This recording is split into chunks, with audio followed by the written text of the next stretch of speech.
satu-satunya surat yang termasuk ayat cuman Al-Fatihah. Sepakat ya? Yang lain tidak menjadi surat, tidak menjadi bagian dari ayat. Itu dulu yang pertama. Sehingga nanti di dalam Al-Quran jenengan bisa cross check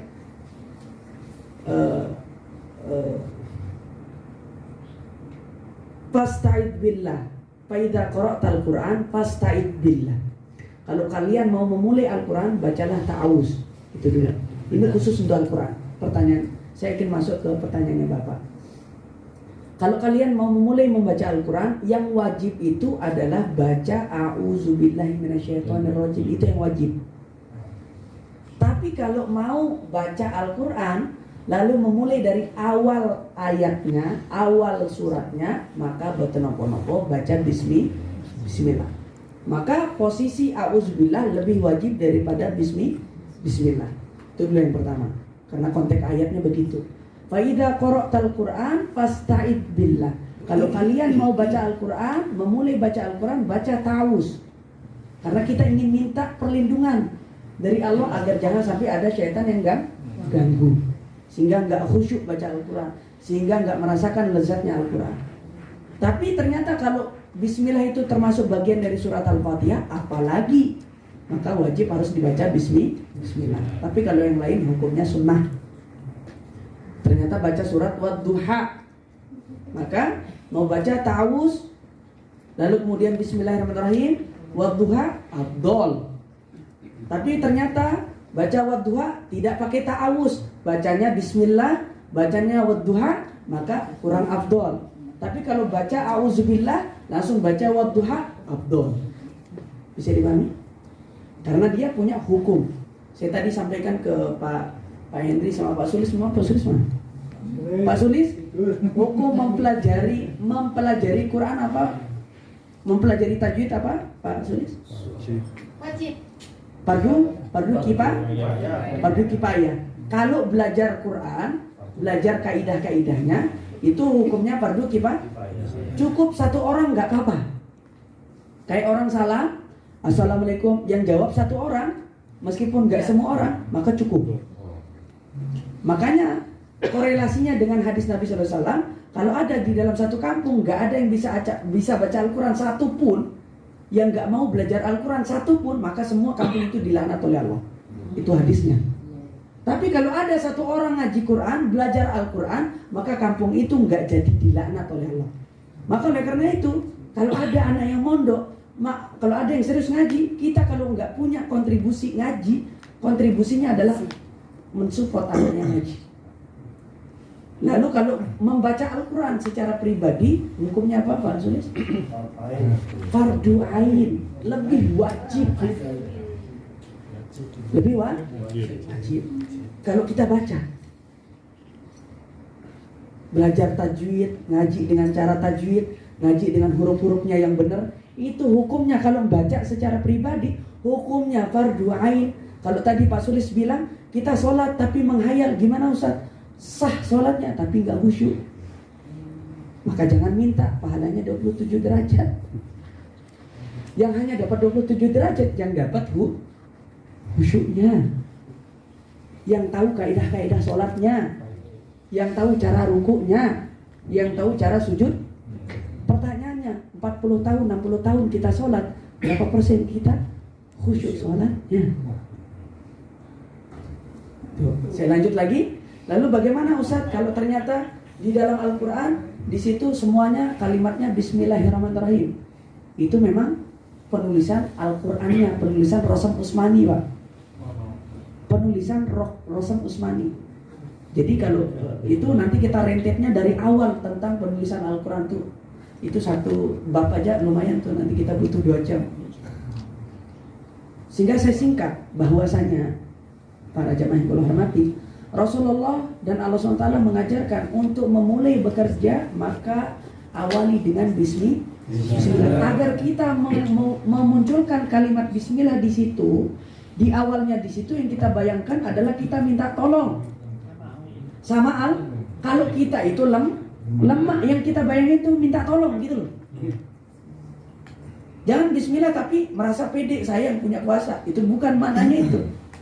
Lalu kemudian tutup pekerjaan itu agar menjadi ibadah setiap menit-menit dan setiap ketikannya itu jadi ibadah, tutup dengan alhamdulillah.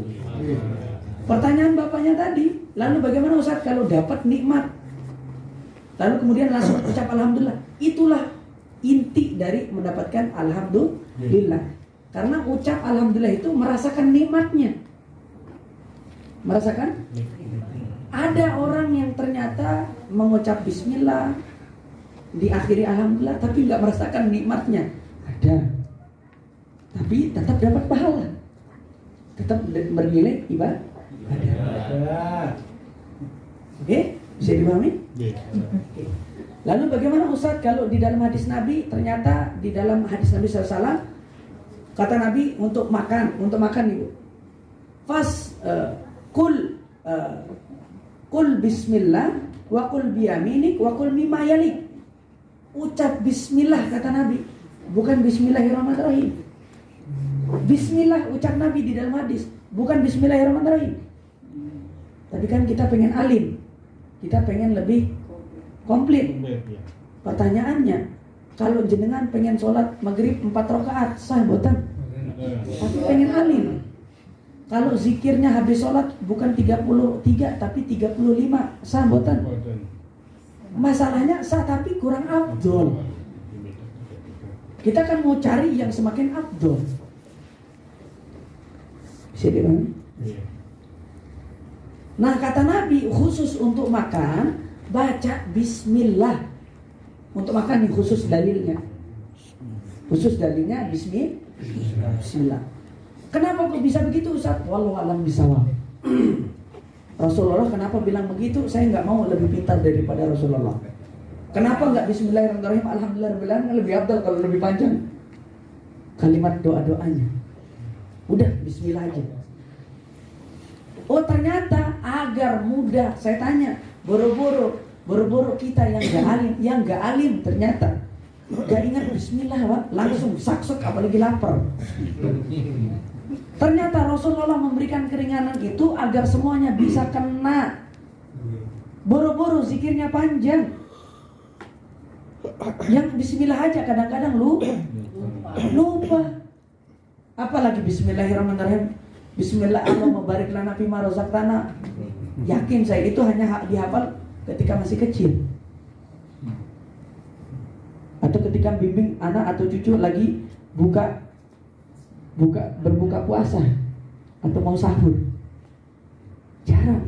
Sehingga Rasulullah membuat hadis, salah satu hadis yang paling afdol di luar dari doa Allahumma barik lana fima razaqtana itu juga benar hadisnya. Itu juga benar. Tapi hadis Nabi SAW ada mengatakan bismillah. Kenapa kok pendek sekali Ustaz?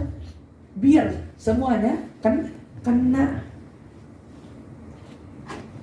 Nah itu Pak.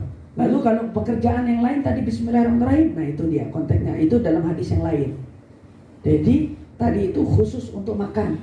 Doanya bismillah. Tapi kalau bekerja bismillahirrahmanirrahim. Bismillahirrahmanirrahim.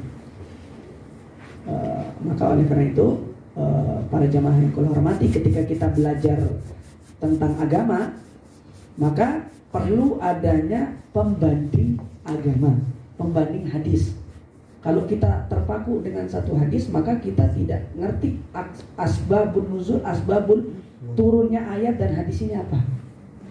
Itu pentingnya, punya stok-stok hadis yang banyak untuk kita belajar.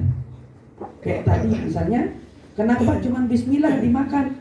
Ya cuma memang untuk makan waktu itu Nabi SAW menyampaikan itu. Tapi ada di dalam hadis Nabi yang lain bahwa ucaplah bismillahirrahmanirrahim ketika mau mengawali perbuatanmu, sehingga akhirnya perbuatanmu jadi barokah. Itu hadis yang lain Pak. Nah ketika bilang perbuatan maka itu konteksnya umum, berbuat apapun itu, mau jalan, mau naik motor, mau apa, pakai bismillahirrahmanirrahim. Oke? Lalu kemudian alhamdulillah, tafsir yang pertama yaitu bentuk kita sempurna memuji nikmat Allah. Saya balik lagi, ada salah satu kaul dari ulama Mesir mengatakan bahwa Nikmat itu adalah nikmat yang dinikmati. Nikmat akan dikatakan nikmat Allah SWT adalah nikmat yang dinikmati. Pertanyaannya, ada nggak nikmat yang tidak kita nikmati? Di bawah alam sadar kita. Banyak, Pak. Tadi kita jalan, kadang-kadang aja ingat nikmat jalan. Kadang-kadang aja ingat nikmat otot lagi bergerak, nikmat urat, nikmat darah. Kadang kan? Berarti banyak nikmat yang kita nggak ingat kalau itu nih.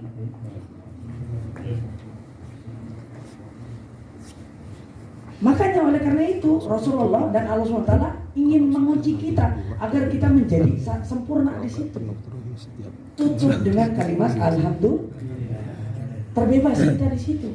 Agar kita jangan sampai, saya tanya Pak, pernah dengar definisi bahwa ada orang dikasih nikmat tapi nggak merasakan nikmat, namanya istidraj. Tiba-tiba dikamplengin sama Allah, tiba-tiba dikasih azab sama Allah, dinaikin, tahu-tahu dijatuhin, namanya istidraj. Kalau sampai ke level wali ini Pak, makanya ini pentingnya kita akhirnya tahu pembuka dan penutup tadi.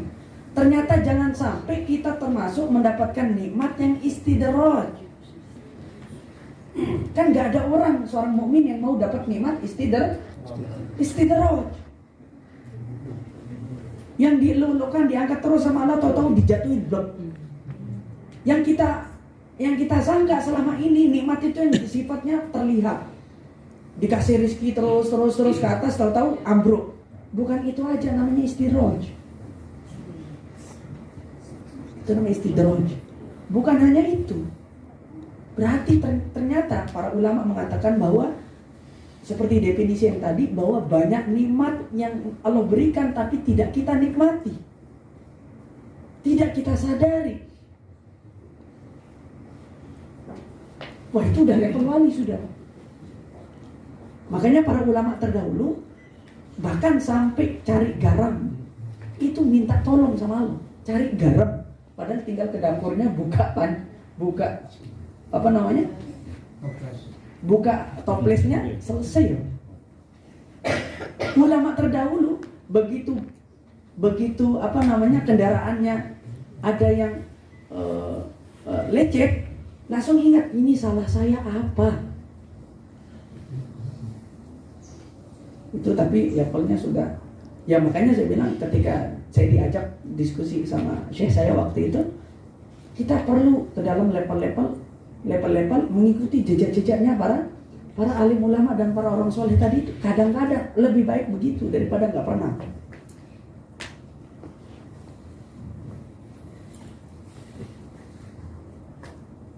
Oh, itu udah tinggi sekali itu pemahaman alhamdulillahnya. Jadi Allah SWT dan Rasulullah SAW ingin menyelamatkan kita agar kita jangan sampai termasuk orang yang dikasih nikmat tapi tidak menikmati, sehingga menutupnya dengan kalimat alhamdulillah. Lalu kemudian definisi yang pertama, alhamdulillah ini setelah baca bismillah, lalu kemudian kita mengawalinya dengan memuji Allah. Memuji Allah.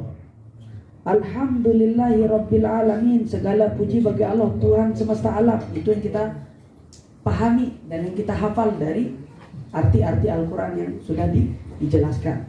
Sekarang kita bahas tafsirannya. Alhamdulillah wa jami'u anwa'il mahamid min sifatil jalal wal kamal hiya lillahi wahdah duna min siwah. Yaitu kita muji Allah terhadap semua pujian-pujian yang patut kita puji kepada Allah, dan hanya satu-satunya yang kita puji cuma Allah, tanpa ada sekutunya.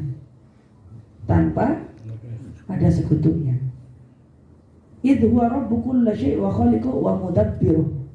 Bahwa dia adalah Rabb, Tuhan semesta alam yang menciptakan dan yang mengatur alam ini.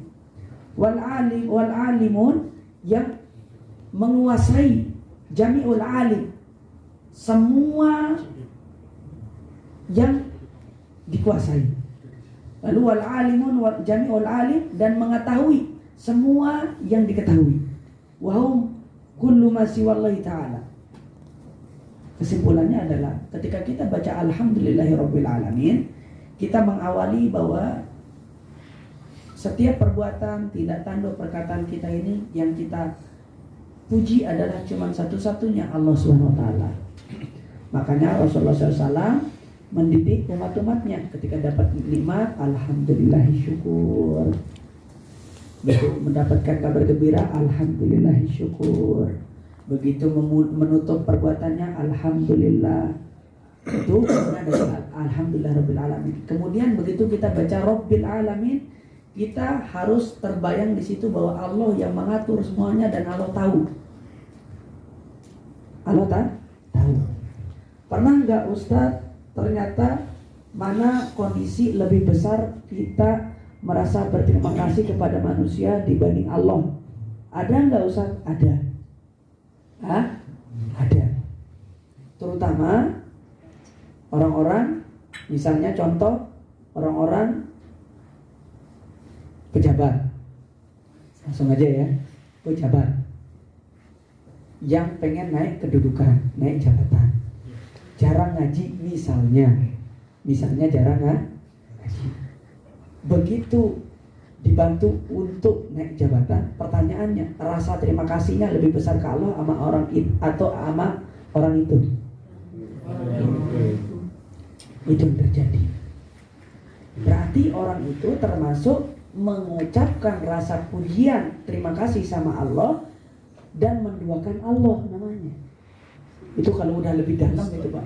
Kalau kita udah lebih dalam, sehingga porsi untuk terima kasih sama Allah harus lebih besar. Nggak perlu besar-besar kayak Mbak tadi, alhamdulillahirabbil alamin di perempatan, nggak perlu. Cukup di dalam hati. Bisa dipahami? Itu. Bisa dipahami? Maka nanti kita cross check diri kita masing-masing. Terutama lagi dapat sesuatu yang kita butuhkan. Itu tantangan Bapak Ibu. Itu tantangan.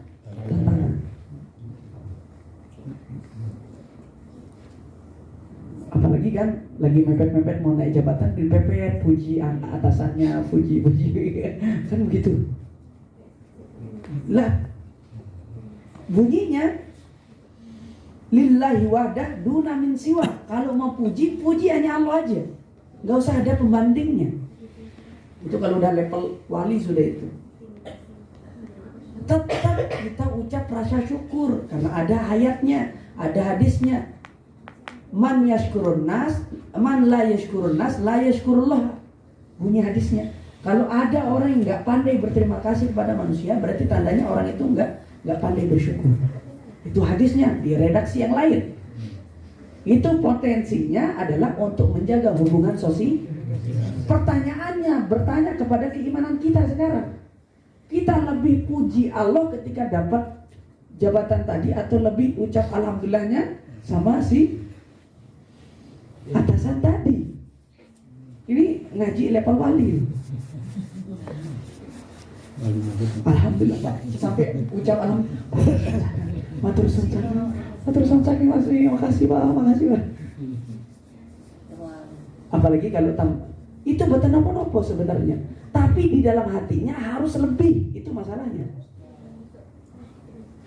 Harus lebih porsi itu maksudnya. Ucap alhamdulillah, matur suwun nggih Pak, matur suwun Bapak. Apalagi kalau dapat bonus kan? Ya Mas. Nih, bulanan tak kasih bonus. Matur suwun Pak, matur suwun. Itu boleh, sangat boleh malah.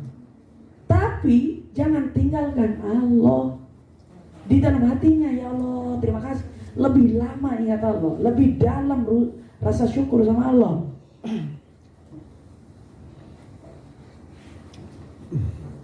Itu makna kandungan dari alhamdulillahirabbil alamin. Karena rabbil alamin ini kita lagi menghadirkan diri kita sejagat raya, Pak. Ada di situ. Nah kan kita, kenapa saya bedah itu? Karena setelah saya bedah ayat tafsir alhamdulillah itu, baru saya ngerti mana alhamdulillah, Pak. Karena kita sering dan pernah terjebak dalam kondisi begitu. Benar nggak mas? Benar nggak mas? Kondisi yang tadi. Iya toh? Iya mas. Nah itu yang menjadi pelajaran batiniah kita di situ, sehingga kita apa yang terjadi nanti setelah kita merasakan khasiat muji Allah, kemudian menghadirkan Allah SWT di situ, maka dalam tafsir ini mengatakan bahwa al barakatuh tasilu wala tanqati, kita akan mendapatkan nikmat yang berkah tanpa terputus ketika kita menghadirkan seperti itu. Kita akan merasakan dapat keberkahan yang tak terputus. Ini tidak melulu yang sifatnya berkah itu konkret, dapat 1 kue nanti tambah 2 kue, nanti tambah 3 kue, tidak harus konkret, tapi akan mendapatkan keberkahan, ketenangan, merasa semakin nikmat, merasa semakin luas, merasa semakin lapang, merasa semakin beriman. Itu tambahan berkah namanya. Tambahan berkah. Salah satu contohnya ya mas ya, contoh para jemaah bapak ibu yang sampai detik ini, coba tanya ke beliau. Beliau masih betah ngaji sampai sekarang. Itu tandanya berkah dari apa yang pernah mereka niatkan. Dan itu gak mudah mas. Kita yang muda ini pantatnya itu panas kalau udah 30 menit. Iya gak? Iya gak? Iya mas. Udah gelisah kayak orang mau kesurupan.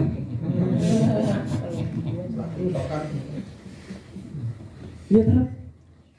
Mereka ini masih betah karena keberkahan mas. Dibuat tenang sama, semakin tenang, saking tenangnya nyandar, akhirnya tertidur. Oke, kita lanjut.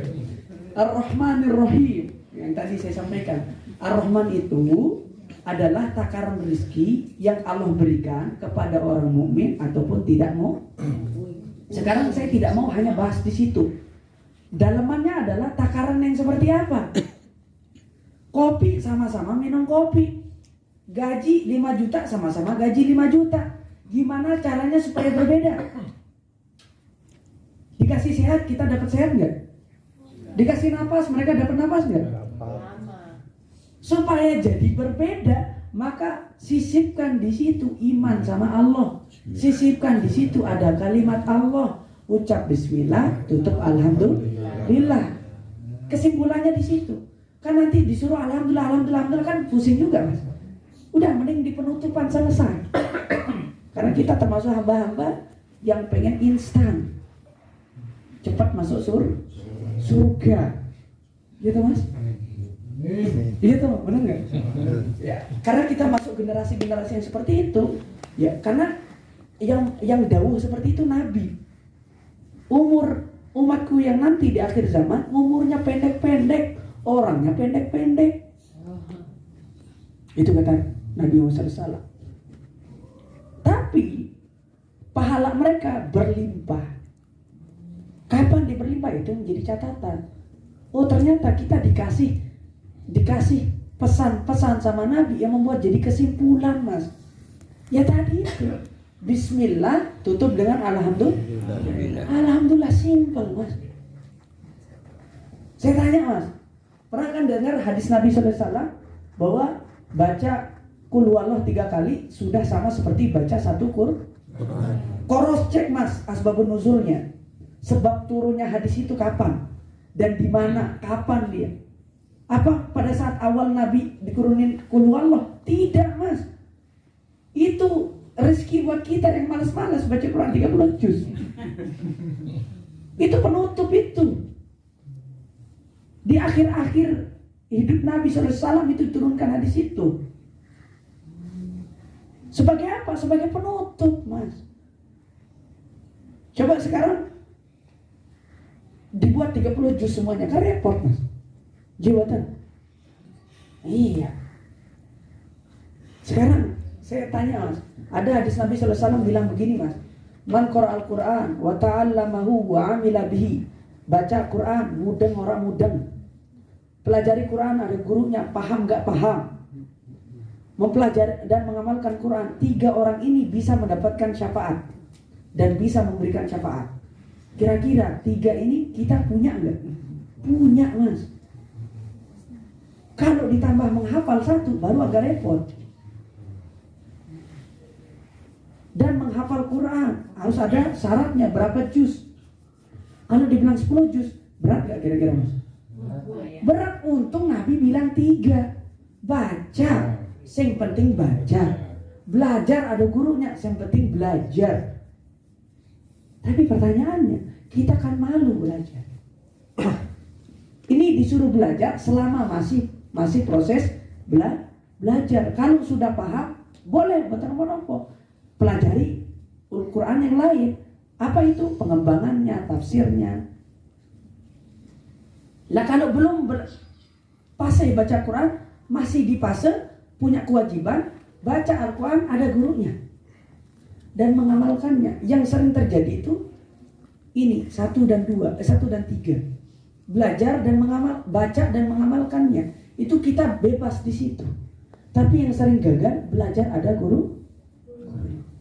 Ini bagi orang-orang yang mau punya kesempatan berikan syafaat buat keluarganya.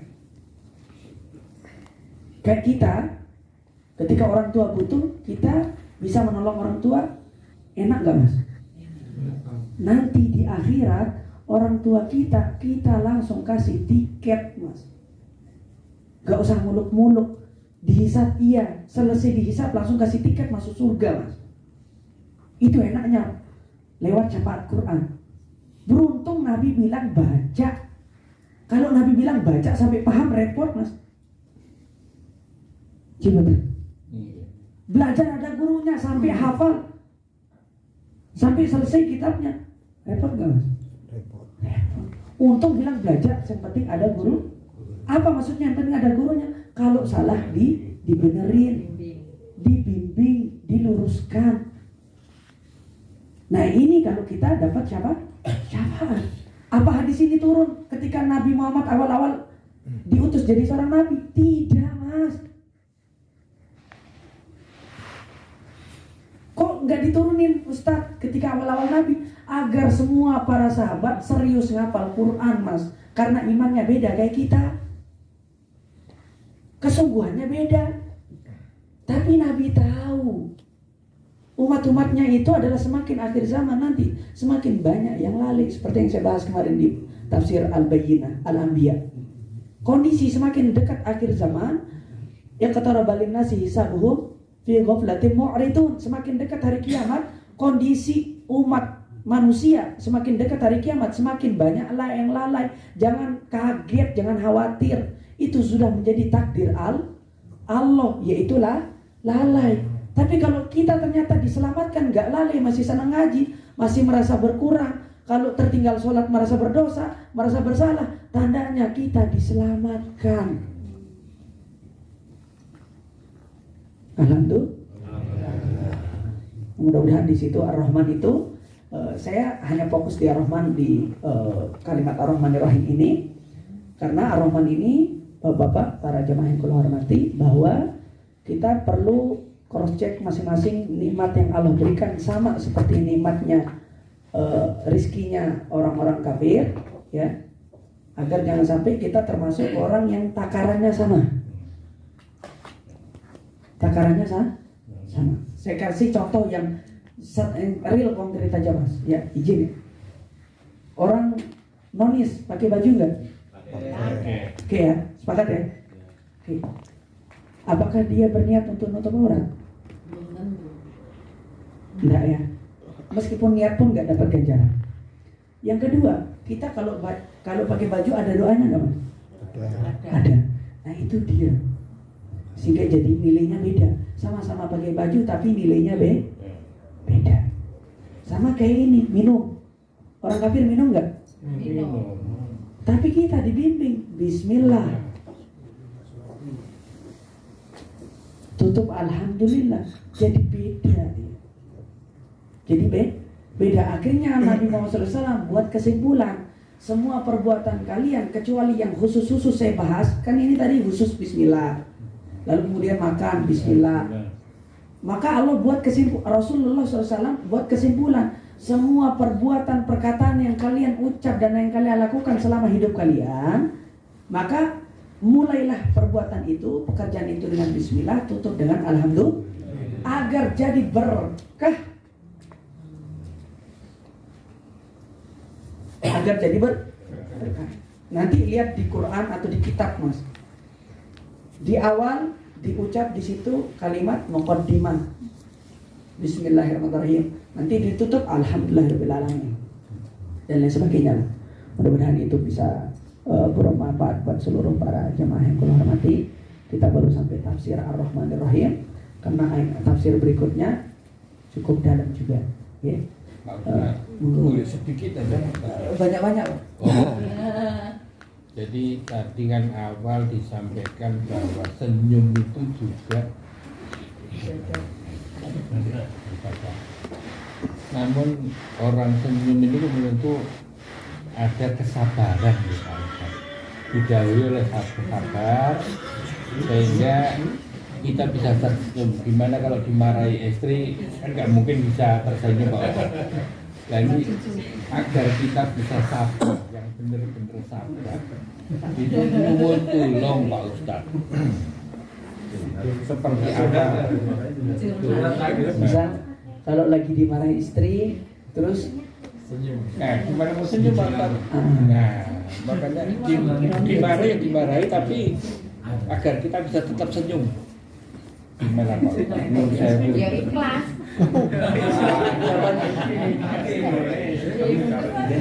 Atau dimarahi pacar gitu loh Pak Ustadz. Nah, jawabannya itu. Pokoknya senyum mulai. Jawabannya itu. Oke, sekarang kita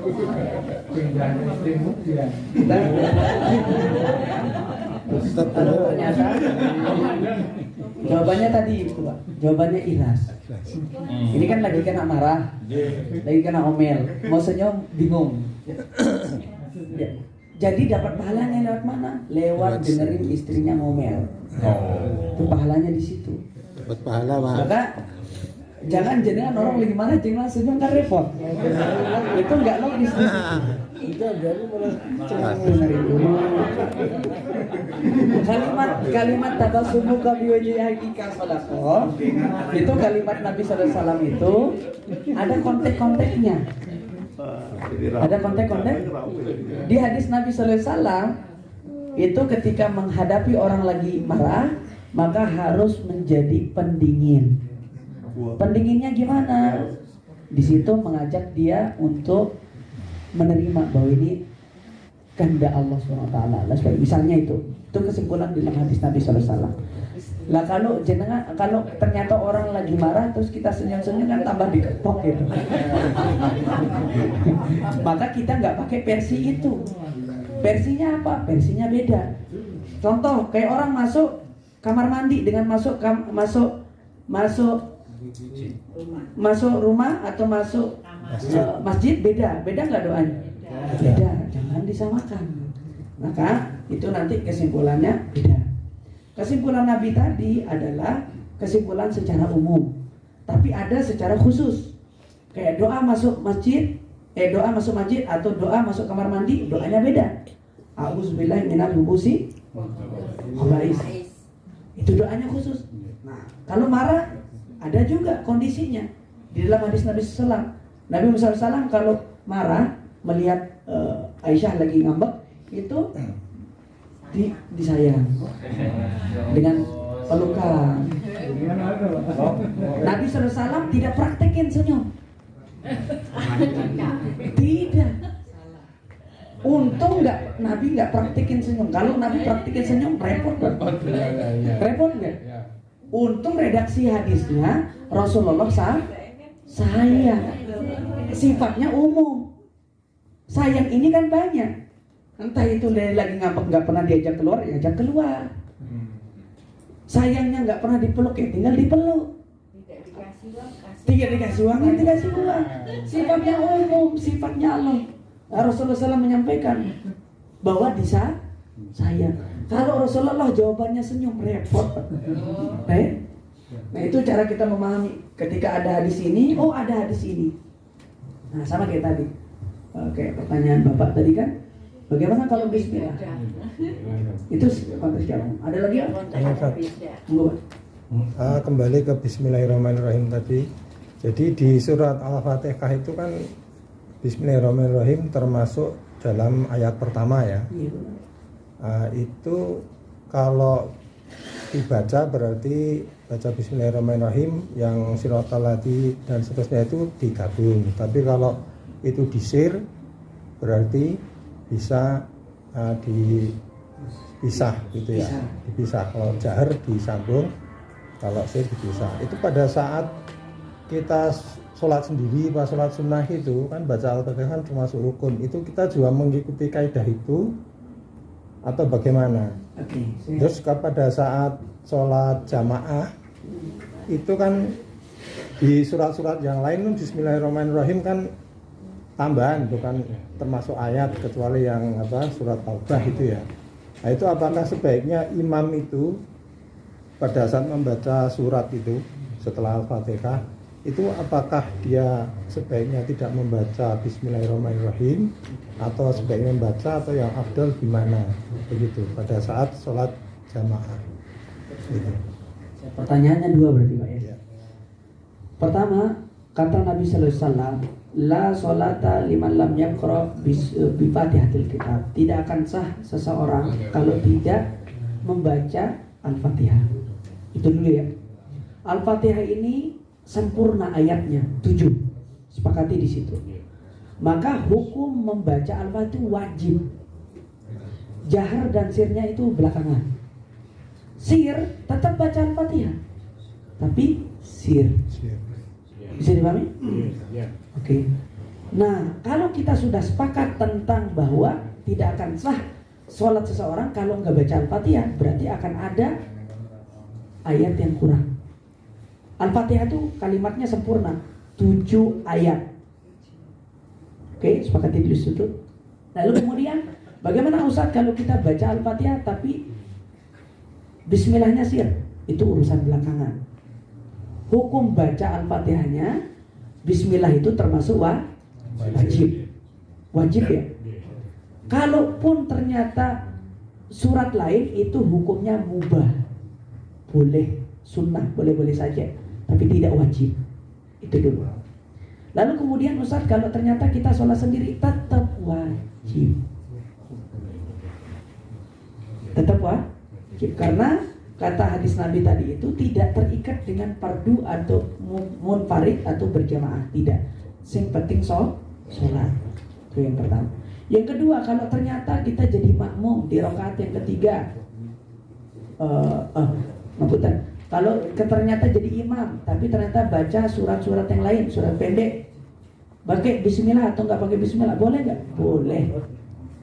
Salah nggak? Enggak. Pakai Bismillah boleh. Nggak pakai Bismillah, buat apa-apa.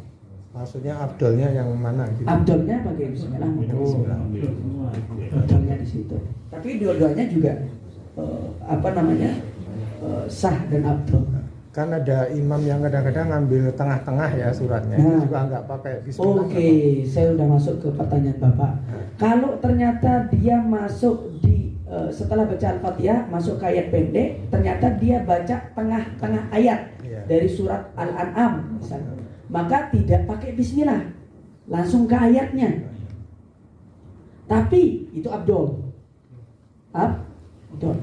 Tapi kalau ternyata baca surat pendek, misalnya Qul huwallah, baca Bismillah, abdol. Bisa dipahami? Ya. Nah, dan dua-duanya sah. Mau pakai baca Qul huwallah, nggak pakai Bismillah juga sah. Bisa dipahami? Sama kayak tadi, baca Al-Quran, itu kata Allah SWT dalam Al-Quran. Kalau bisa ada yang bantu buka Qurannya sih. Idza qara'tal Quran fasta'id billah. Kalau kalian mau mulai baca Al-Quran, yang wajib itu ta'awuz.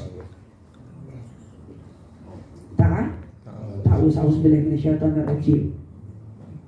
Nah, lalu kemudian baru Bismillah kalau memang awal surat. Kalau pertengahan surat langsung suratnya pertengahan. Ada Mas? Yang terakhir mas, Insya Allah bagus nih. Nah, pesan saya tadi bahwasanya kita sama-sama menguatkan diri kita, iman kita bareng-bareng, bahwa kita harus cross check. Yang pertama, rizki yang Allah berikan kepada kita ini jangan sampai takarannya sama dengan orang yang bukan muslim. Supaya jadi beda, maka jadikan takaran nikmat itu ada selipan ibadah sama Allah. Sama Allah. Terutama misalnya mas-mas yang di sini ya. Terutama misalnya kalau lagi garap proyeknya misal mau ada ada acara besar lah, mau ada seminar atau webinar kan, tamu besar, pasti kita sibuk sampai benar-benar maksimal, ya betul. Saya titip di situ, niatkan ibadah. Mulai dengan bismillah, selesai alhamdulillah, selesai. Sehingga akhirnya keringat panjenengan, capek jenengan tidak bakal sama. Jadi ibadah. Lebih-lebih ternyata acaranya untuk ibadah. Ada kajian, wah tambah mas. Selama panggung itu dipijaki, selama panggung itu dirasa nikmat dan indah, hasil foto-fotonya dan sebagainya, jadi ibadah mas. Sederhana tapi luas manfaatnya. Apalagi panjenengan akhirnya nggak pernah putus dapat ibadah. Jabatan, ya mas. Oke, alhamdulillah, mudah-mudahan itu bisa bermanfaat. Wallahu a'lam bishawab. Sudah.